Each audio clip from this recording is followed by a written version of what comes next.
Prosím, nechcete počuť môj názor na 17. novembra, alebo odpadnete. To bol normálny komunistický puč, počúvajte. Jednoducho tí ľudia pochopili, tie špičky komunistickej strany v roku 89, vrátane tajných služieb pochopili, že krajina nie je konkurencieschopná, že hospodárstvo, ktoré je založené na štátnom vlastníctve, nemôže fungovať. Tak urobili rozhodnutie a pustili to.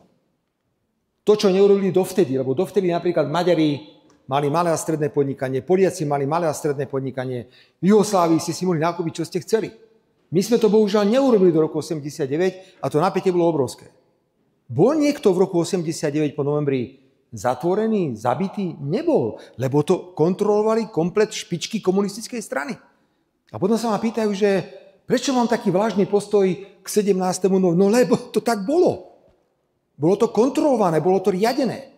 Keby ten režim chcel, ten režim, ktorý mal k dispozícii armádu, zbrane a všetko, tak vydrží ďalších 15 rokov bez akýchkoľvek problémov, ako to dnes vidíme napríklad v Bielorusku alebo v iných krajinách.